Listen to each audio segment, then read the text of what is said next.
Faqala Allah Ta'ala fil Qur'anil Azim, A'udzu billahi minasyaitonir rajim. Bismillahirrahmanirrahim. Ya ayyuhalladzina amanu kutiba 'alaikumus syiyam kama kutiba 'alal ladzina min qablikum la'allakum tattaqun. Wa qala 'adan qala rabbi shrah li sadri wa yassir li amri wahlul 'uqdatam min lisani yafqahu qawli. Wa qala Rasulullah sallallahu alaihi wasallam, innama bu'istu liutammima makarimal akhlaq. Sadaqallahul azim wa sadaqa rasulul karim wa nahnu min ibadikas sholihin. Yang kami muliakan, yang kami hormati KB Kamdam Bapak Putra Bungsu Usman SIP MM, yang alhamdulillah ada hajat, yang insyaallah pada hari ini kita tasyakuran kenaikan pangkat beliau dari Letnan Kolonel menjadi Kolonel. Alhamdulillah. Dan saya muliakan, saya hormati seluruh prajurit pejuang NKRI yang mohon maaf tidak bisa saya sebutkan pangkatnya satu demi persatu. Alhamdulillah pada hari ini ditemani kita majelis ini yaitu anak-anak yatim dan para duafa yang sangat disayangi oleh Rasulullah SAW. Pertama-tama yang paling utama, mari sama-sama kita mengucapkan puja dan puji syukur kita atas kehadiran Allah Subhanahu Wa Taala. Alhamdulillah. Karena berkat daripada Allah Subhanahu Wa Taala, kita dikumpulkan pada sore hari ini di Masjid Al-Aqsa. Yang salah satu Masjid Al-Aqsa ini salah satu momentum, yaitu simbol daripada Masjid Perjuangan. Yang tentunya dengan rahmat Allah Subhanahu Wa Taala, kemerdekaan Indonesia juga itu berkat daripada rahmat Allah Subhanahu Wa Taala, wasilah pejuang-pejuang yang alhamdulillah sampai detik ini kita rasakan. Salawat dan salam semoga selalu tercurahkan kepada baginda Nabi besar kita, manusia yang paling baik akhlaknya, manusia yang paling baik tutur katanya, manusia yang paling sempurna beribadah kepada Allah Subhanahu Wa Taala, dan manusia yang paling berjuang untuk agama Islam, yaitu Nabi Muhammad SAW. Mudah-mudahan tidak hanya pada hari ini kita mengakui Nabi Muhammad sebagai Nabi kita, mudah-mudahan di yaumil qiyamah nanti Nabi Muhammad SAW juga mengakui kita sebagai umatnya yang setia. Amin Allahumma amin. Untuk memulai hari ini sama-sama kita untuk bersolawat terlebih dahulu. Kita solawat, mudah-mudahan Assalamualaikum ya Sayyidi ya Rasulullah. Mudah-mudahan solawat dan salam kita Rasulullah menjawab, dan Rasulullah terus memberikan syafaat kepada kita semua. Dan mudah-mudahan dengan wasilah salawat ini Allah berikan rahmat dan keberkahan untuk majelis ini. Allahumma salli wa sallim wa barik alaihi wa ala alihi wa sahbihi. Allahumma salli salatan kamilatan wa sallim salaman tamman ala sayyidina Muhammadin illadzi tanhalu bihil uqadu wa tanfariju bihil kurabu wa tuqadha bihil ghaibu wa tunalu bihi rahaibu wa husnul khawatimi wa yustasqal ghamamu biwajihil karim wa ala alihi wa sahbihi fi kulli lam'atin wa nafasin bi'adadi kulli ma'lumin la. Allahumma salli ala sayyidina Muhammadin tibbil qulubi wa dawaiha wa afiyatil abdani wa shifaiha wa nuril absaril wadiyaiha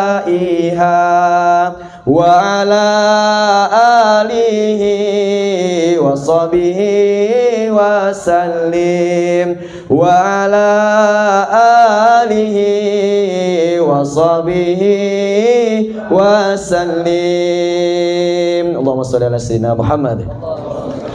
Alhamdulillah pada hari ini Kita bersyukur kepada Allah Subhanahu wa taala masih bernafas dengan enak. Karena di antara kita masih ada orang yang bernafas pakai oksigen.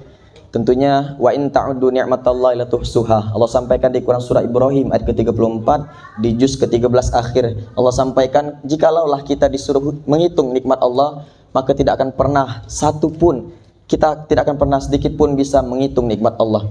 Karena nikmat Allah ini sangat banyak sekali.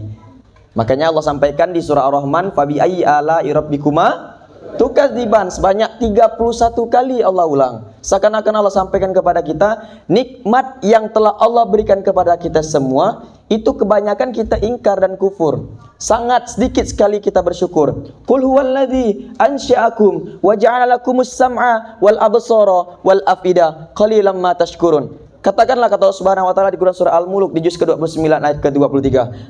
Aku telah menciptakan engkau, aku telah menciptakan pendengaran engkau untuk mendengar ayat-ayat Al-Quran. Aku telah menciptakan penglihatan engkau untuk melihat yang baik-baik untuk baca Al-Quran. Dan aku telah menciptakan hati engkau, kata Allah Subhanahu wa taala, untuk engkau merasakan kebaikan-kebaikan. Qalilan ma tashkurun. Kenapa sedikit sekali kita bersyukur? Maka alhamdulillah hari ini kita di antara dari sekian banyaknya orang yang Allah pilih, yaitu manusia-manusia, hamba-hamba yang sedikit namun insya Allah berkualitas di hadapan Allah Subhanahu wa taala. Kita berjuang tidak hanya sekedar berjuang, karena berjuang ada tujuan yang harus kita tunjukkan, yang harus kita gapai. Karena setiap tujuan dan perjuangan pasti ada pengorbanan. Maka tatkala di tengah-tengah kita ada yang selalu dicintai oleh Rasulullah SAW, maka kata Rasulullah SAW, aku nanti ketika di yaumil qiyamah bersama anak yatim sebagaimana dua jari, yaitu jari telunjuk dan jari tengah. Itu artinya sangat dekat, Pak. Itu artinya kalau kita ingin dimuliakan oleh Rasulullah, kalau kita ingin dicintai Rasulullah, kalau kita ingin bersama Rasulullah di surga, maka muliakanlah orang yang Rasulullah cinta. Salah satu Rasulullah yang sangat cinta adalah anak-anak yatim dan duafa. Apakan lagi kalau dia ngafal Quran. Maka alhamdulillah, Pak, kita di tengah-tengah di sini ingin mengambil berkahnya anak-anak yatim yang sangat dicintai oleh Rasulullah SAW. Di saat kita banyak gelimpang daripada dosa, maka ada anak-anak yatim yang selalu dijaga, yang sangat dicintai oleh Rasulullah SAW. Maka Allah sampaikan di juz ke-30, Pak, ara'aital ladzi yukadzibu biddin. Maukah aku perlihatkan ada orang yang mendustakan agama? Fadzalikal ladzi yad'ul yatim, yaitu orang-orang yang tidak ada kepedulian sedikit pun dengan anak yatim. Wala yahuddu ala tu'amil miskin, yang tidak sama sekali peka dengan kemiskinan. Dia di saat, makanya ada cerita, Pak, dulu ada 4 imam mazhab.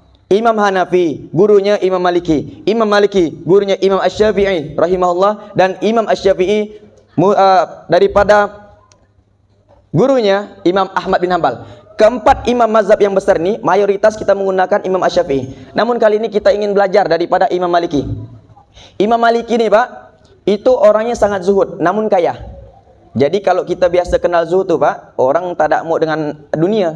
Padahal pengertian zuhud itu bukanlah meninggalkan dunia. Karena seperti sebagaimana yang kita bahas kemarin di Quran surah Al-Qasas ayat ke-77, wabtaghi fima atakallahu darul akhirah. Allah suruh mencari kita pahala sebanyak-banyaknya dengan sesuai apa yang telah Allah karuniakan kepada kita. Kalau Allah karuniakan kita badan yang sehat, maka yuk sama-sama kita walafiat. Karena, Pak, badan sehat belum tentu walafiat. Apa itu walafiat? Walafiat itu adalah menjadikan badan yang tadi sehat bugar untuk beribadah kepada Allah Subhanahu wa taala. Dia dikatakan walafiat apabila ketika azan subuh dia bangun dan solat. Walaupun dia sehat, maka dia belum termasuk walafiat kalau ketika azan subuh dia lewat. Makanya setiap misal doa kunut, Allahumma dina fi man hadait wa afina, bukan wa'asiha, tapi wa'afina. Wa'afina melambangkan bahwasannya walafiat itu sudah berarti sehat. Makanya tatkala kalau ada orang yang walafiat, itu sudah pasti sehat, minimal sehat hatinya untuk memenuhi panggilan Allah Subhanahu wa taala. Imam Maliki ini, Pak, Imam Maliki ini kalau kita melihat pengertian daripada surah Al-Qasas di ayat ke-77, wa bataghi fi ma atakallahu darul akhirah. Ada kalimat yang sangat menyenangkan bagi kita, yaitu wala tansa nasibaka minad dunya. Namun sesibuk-sibuknya engkau mencari pahala, jangan engkau lupakan bagianmu di dunia. Nah, itu artinya kita hidup ini tidak mesti sholat terus, tidak mesti baca Quran terus. Karena di zaman Rasulullah pun tidak kayak gitu. Ada ketikanya dia kerja, ada yang ketika dia berjuang, ada ngafal, ada solat, zikir dan seterusnya. Wala tansa nasibaka minad dunya. Cuman ada tanda kutip di sini, Pak. Yaitu wa ahsin kama ahsanallahu ilaik. Berbuat baiklah sebagaimana Allah telah berbuat baik kepada kita, Pak. Artinya, dalil yang sangat menonjol untuk kita mengarahkan diri kita agar berbuat baik kepada sesama, lebih-lebihkan lagi kepada anak yatim dan duafa. Ini dalil, Pak. Ini dalil yang membuat mensupport kita agar kita tetap berbuat baik. Karena apa alasannya, Pak? Alasannya karena Allah Subhanahu wa taala itu selalu berbuat kepada kita, kecuali Allah pernah menzolimi kita. Sekarang pertanyaannya, pernahkah Allah Subhanahu wa taala menzolimi kita? Tentu tidak pernah. Itu artinya sebagaimana Allah tidak pernah menzolimi kita, maka tidak ada hujah untuk kita, tidak ada alasan untuk kita menzolimi dengan orang lain. Makanya kalimat ini, fala tazlimu, maka janganlah engkau saling menzolimi, di hadis qudsi. Makanya tatkala ketika di sini sama-sama wa ahsin kama ahsanallahu ilaik. Terus yang ketiga apa? Yang ada di poin di sini, setelah mencari pahala, namun jangan melupakan bagianmu di dunia sebagai kepala rumah tangga mencari nafkah, sebagai prajurit untuk menjaga keutuhan NKRI, sebagai para santri dan seterusnya. Yang kedua itu tadi berbuat baik sebagaimana Allah telah berbuat baik kepadamu. Yang ketiga, Pak, wala tabghil fasada fil ard, dan janganlah engkau berbuat kerusakan di bumi ini. Poinnya adalah kita mau masuk yang ketiga nih, Pak. Innallaha la yuhibbul mufsidin. Allah sangat tidak mencintai orang-orang yang berbuat kerusakan di bumi. Makanya jamaah yang dirahmati Allah Subhanahu wa taala, rasa syukur yang paling terbaik itu, Pak, sebisa mungkin kita meminimalisir kemaksiatan dalam diri kita. Karena tatkala kalau kita maksiat sendiri, Pak, ini benda ini nyetrum. Apalagi kalau dia maksiatnya sendiri. Dan mungkin kalau dia maksudnya terang-terangan, ini luar binasa kata orang. Karena ketika dia maksiat satu, mengundang untuk orang-orang lain berbinasa. Wattaqu fitnatal la tusibanna alladziina zalamu minkum khassah. Maka takutlah kata Allah Subhanahu wa taala, ketika aku azab di tempat suatu kampung yang tidak hanya dikenakan untuk orang-orang yang salah, tapi orang soleh pun kena. Kenapa? Karena orang soleh dia hanya sibuk dengan beribadah untuk dirinya sendiri, tidak untuk orang lain. Makanya rasa syukur yang paling terbaik, fadzkuruni azkurkum washkuruli wala takfurun. Nikmat yang telah Allah berikan kita wajib ingat dengan cara bersyukur. Depan kita insya Allah udah ada kurma 3 butir. Depan kita nih ada apa nih, Pak? Kolak. Kolak sudah, jangan lagi. Mana nih tak ada jus nih kata dia. Oke gak nih ceramah nih kan? Contoh gitu, Pak. Depan nih anak yang ada makanya depan nih kolak ini lebih baik dibanding jus masih kita ngandai-ngandai. Ngayal kata orang, Pak. Makanya tatkala syukur itu menikmati apa yang ada. Apa kata Allah Subhanahu wa taala? La in syakartum la azidannakum. Kalau kita bersyukur depan yang ada, mungkin boleh jadi habis maghrib ini ada yang beli ikan saya untuk jus alpukat, contoh gitu kan. Atau berikan jus dan yang lain gitu. Ini contoh saja. Karena setiap ini, Pak, ada rezeki itu tanpa duga-duga. Tanpa duga-duga. Walaupun kita rencanakan, kalau Allah tidak berkehendak, tidak. Makanya alhamdulillah dengan rahmat Allah Subhanahu wa taala, ya, yaitu Bekang Dam, Pak Putra, alhamdulillah atas izin Allah, ya kan, naik pangkatnya dari letnan kolonel menjadi kolonel. Kita doakan mudah-mudahan jadi jenderal. Amin.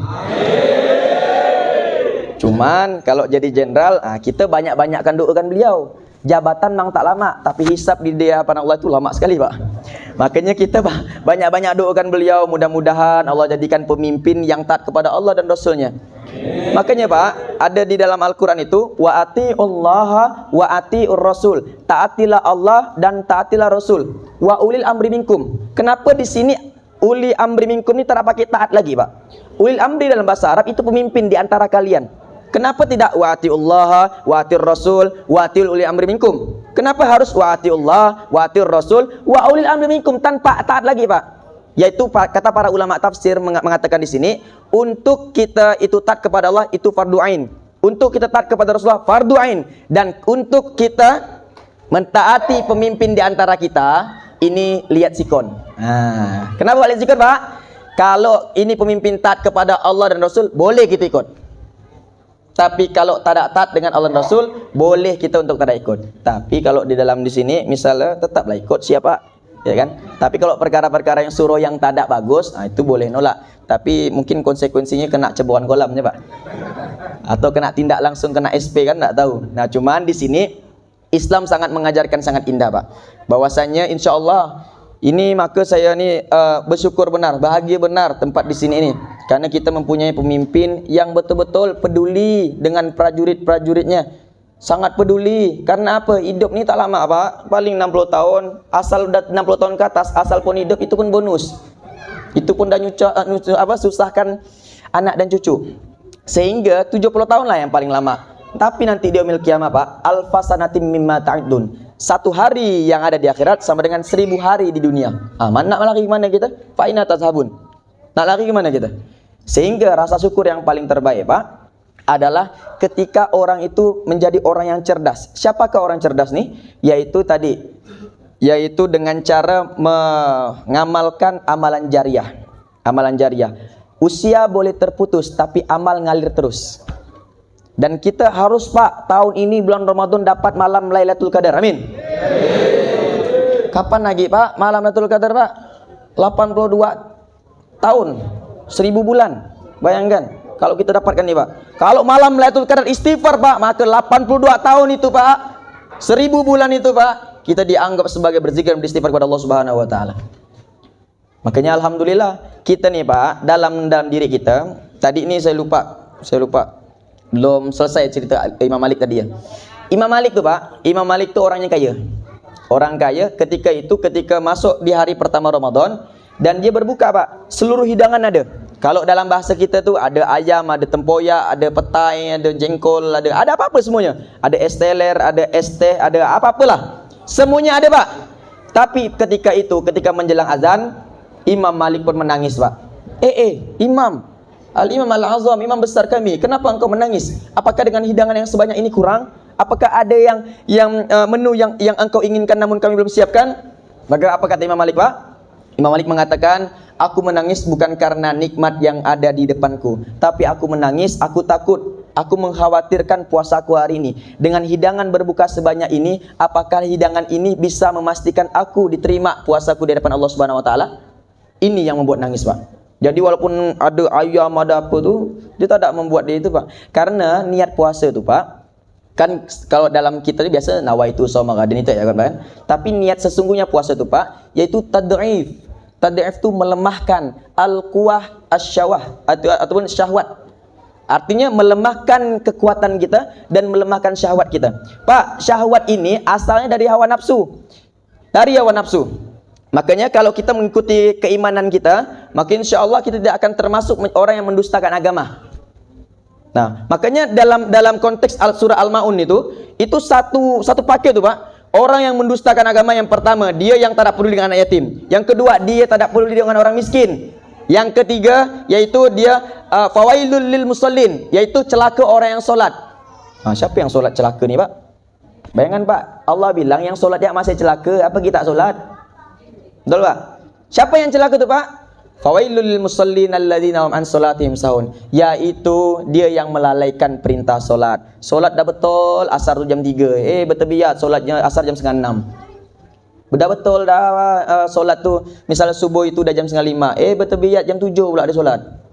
Walaupun tak ada apa-apa sesekali kalau memang tak ada dengar azan, boleh hukumnya untuk solat jam 7 tu tak masalah. Cuma jangan pula tiap hari. Subuh 4:30 apa saja jam 7 ya tak? Nah, sehingga ini, Pak, ini jangan sampai kita terlalu memendam benda nih. Karena ada kita melihat di sini, Pak, yaitu dulu sebelum diciptakannya kita manusia, Allah menciptakan akal, Pak. Allah menciptakan akal. Ketika itu nanya, siapa kau? Man huwa? Siapa kau? Aku adalah ciptaanmu ya Allah dan engkau adalah Tuhanku. Akal. Oke, selamat. Silakan pergi. Allah ciptakan lagi makhluk yang satu lagi, yaitu disebut dengan hawa nafsu. Disebut dengan nafsu nih, Pak.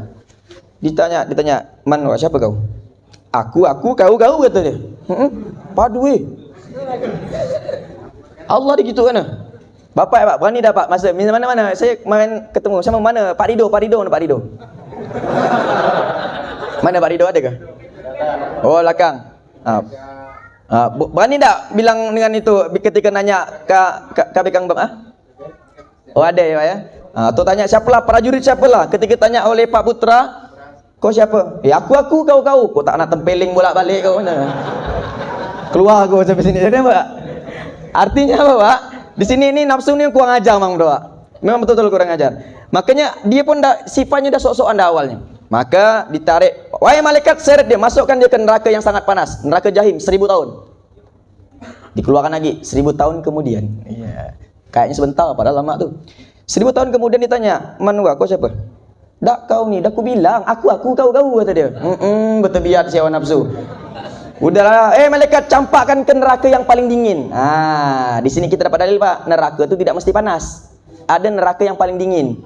Kita ya tak mampu di kutub utara kan? Betul lah Pak? Tak mampu kita. Ada neraka yang paling dingin Pak, itu bekukan badan. Dan ini disebut dengan neraka juga. Dibekukan dia 1000 tahun. Balik kan lagi. "Man wa, kau siapa?"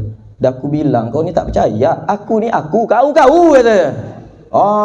Sebab dah kan Allah anukan lagi 1000 tahun. Cuman yang ketiga ni, wahai malaikat, masukkan ke dalam neraka kelaparan. Maksudnya apa? Masukkan dia ke dalam neraka, namun apapun yang menjadi keinginan dia jangan kau turuti. Dia minta makan jangan kasih. Walaupun makanannya ketika di neraka yang pertama ni, sebutan yang pertama itu dikasih nanah, dikasih darah, itu tetap dikasih Pak. Cuman adalah minimal minum darah sedikit. Ini tak ada sama sekali.